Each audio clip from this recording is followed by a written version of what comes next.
हम जिस टोन में अपनी लाइफ के बारे में बात करते हैं, हम उसी टोन को अपनी लाइफ के लिए अट्रैक्ट करते रहते हैं। हाय एवरीवन, मैं हूं मानसी और मैं आज बात करूंगी कि क्या जिस प्रकार से हम बात करते हैं, जिस टोन में हम अपनी लाइफ को एक्सप्लेन करते हैं, वो टोन सही है या नहीं। जब किसी से कोई बात होती है और हम बोलते हैं कि लाइफ में नहीं ठीक चल रहा है यार कुछ, या फिर हम कुछ बोलते हैं कि तब उस टाइम पे I was like very bad, in a very bad state, I was going through a lot. और हम लोग इस तरह से बहुत ज़्यादा बातें करते हैं, अपने पास्ट के बारे में बताते हैं, प्रेजेंट को भी कभी कभार हम नेगेटिव टोन में बात कर लेते हैं।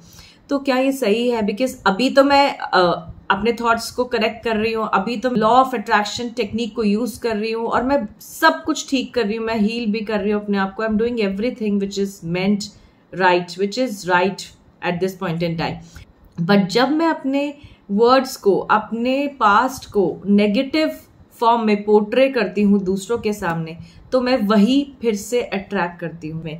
तो मेरा कहने का मतलब ये है कि हम क्यों बार बार उस बारे में बात करें, हम क्यों बार बार उस नेगेटिव एपिसोड के बारे में बात करें जो हमारी लाइफ में हो चुका है, विच इज डन। वो फिर से नहीं हम चाहते होना, राइट। अगर मैं 2008 में 2 दिन के लिए हॉस्पिटल में एडमिट हुई थी, तो why do I need to tell this to my friends at this point in time कि इस साल में ये हुआ था? क्यों बताना है? हम पॉजिटिव बातें क्यों नहीं शेयर कर सकते? हमें नेगेटिव बातें क्यों शेयर करनी है? और अगर हमें शेयर करनी भी है तो जस्ट मैं ये मानती हूं कि ये मेरा ओपिनियन है कि अगर वो शेयर करना है तो let's share only which is necessary. कुछ अगर डिटेल्स देने की जरूरत है, अगर कुछ रिक्वायरमेंट है, कोई हमारा फ्रेंड स्टक है इसी सिचुएशन में जिसमें मैं स्टक थी 2008 में, तो I can share it with him और with her so as to give him a clear picture how to handle this situation at this point in time. तो अगर रेलिवेंस नहीं है वो चीज बताने की, जस्ट आप for the sake of passing your time आप चीजें डिस्कस कर रहे हैं, तो stop doing that because it is not helping you. It creates the same kind of vibrations in your thoughts.